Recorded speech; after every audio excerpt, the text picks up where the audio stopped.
গত কয়েকদিন থেকে হঠাৎ পাহাড় হয়ে উঠেছে অশান্ত। পার্বত্য চট্টগ্রামের দুই জেলা খাগড়াছড়ি ও রাঙামাটিতে সহিংসতা নিয়ে আতঙ্কিত দেশের মানুষ। ফলে পাহাড়ের পর্যটন এলাকাগুলো এখন পর্যটক শূন্য, যার প্রভাব পড়েছে সাজেক ও আশেপাশের এলাকায়। পূজার ছুটি ও সরকারি ছুটি মিলিয়ে টানা 4 দিনের অবসর সময়গুলো কাটাতে দেশের মানুষ ছুটে যায় পাহাড় কিংবা সমুদ্র উপভোগে। কিন্তু সম্প্রতি পাহাড়ি অঞ্চলে সংঘর্ষের ঘটনায় দেশীয় পর্যটকেরা নিজ উদ্যোগে নিরাপদ অবস্থান খুঁজছেন, যাত্রা করছেন কক্সবাজার সমুদ্র পাড়ের দিকে। এদিকে টানা ছুটিতে কক্সবাজারে বাড়ছে পর্যটকের সংখ্যা। পাহাড়ে ভ্রমণ সাময়িক নিষেধাজ্ঞার পর ভ্রমণ পিপাসুরা অনেকটা বাধ্য হয়ে কক্সবাজার ছুটে আসছেন। পর্যটকেরা বলছেন, পাহাড়ে ট্যুর দেওয়ার সিদ্ধান্ত পাল্টিয়ে নিরাপদ পর্যটন স্পট হিসেবে কক্সবাজারকে বেছে নিচ্ছেন তারা, যেখানে রয়েছে পাহাড় আর সমুদ্র দুটি একসাথে উপভোগের সুযোগ। জি, আমাদের আসলে খাগড়াছড়ি, বান্দরবন, সাজেক ভ্যালি এগুলা ট্যুর দেওয়ার কথা ছিল। আমরা বাসা থেকে, আমাদের বাসা কিন্তু অনেক দূর, এখান থেকে চাঁপাইনবাবগঞ্জ, সোনা মসজিদ, বাংলাদেশের লাস্ট বর্ডার। আমাদের 4 দিনের ট্যুর, 2 দিন সাজেক ভ্যালি আর 2 দিন হলো কক্সবাজার। কিন্তু আমরা পাহাড়ের অবস্থা খারাপ, যার কারণে ওখানে যেতে পারিনি, 4 দিন এখানেই। আশঙ্কাজনক, ওই কারণে আমরা কক্সবাজার মুভ করেছি ফার্স্ট টাইমে আর কি। এখানে আমাদের ফার্স্ট প্ল্যান ছিল সাজেক যাব আমরা, ওখানে মানে সেনাবাহিনীর সাথে এলাকার নাকি খাদের জগরবাসী, ওইটা শিওর জানি না, যতটুকু শুনছি আর কি, ফেসবুকে দেখছি। ওই কারণে আমরা ওই প্ল্যানটা ক্যান্সেল করে কক্সবাজার ঘুরতে আসছি। চিন্তা ভাবনা করছিলাম কক্সবাজার 2 দিন থাকবো, বান্দরবন যাব, কিন্তু এরকম দৃশ্য যখন আমাদের চোখের সামনে আসে তখন আমাদের পরিবারের সবার কথা চিন্তা ভাবনা করতে হয়। আসলে আমরা একটা সচেতন নাগরিক, এরকম দুর্ঘটনা সামনে রেখে আমরা যেতে পারি না ঘুরতে। আমাদের পরিবারের সবার একটা নিরাপত্তার দরকার আছে। এদিকে আগামী 1 অক্টোবর থেকে 3 অক্টোবর পর্যন্ত অধিকাংশ হোটেল কক্ষ অগ্রিম বুকিং হওয়ার কথা জানিয়েছেন পর্যটন ব্যবসায়ীরা।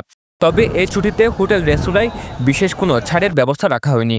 ধারণা করা হচ্ছে কক্সবাজারে পর্যটকের বাড়তি চাপকে কেন্দ্র করে গলাকাটা বাণিজ্য হতে পারে। এই অগ্রিম বুকিং গত 1 সপ্তাহ আগে থেকে হচ্ছে এবং 1 তারিখ থেকে 3 তারিখ পর্যন্ত কক্সবাজারে কোনো হোটেল রুম খালি নাই এবং খালি হওয়ার সম্ভাবনা খুব কম রয়েছে, এবং যেগুলো রয়েছে এগুলো অতিরিক্ত দামে বিক্রি হবে, কারণ যেহেতু সংকট আছে, এরা চাহিদা বেশি আছে, সেহেতু দাম বেশি হবে। এবং 1 থেকে 3 তারিখ পর্যন্ত কক্সবাজারে বুকিং না দিয়ে, রুম কনফার্ম না করে যেন কক্সবাজারে কেউ না আসে, এটা হলো আমাদের অনুরোধ।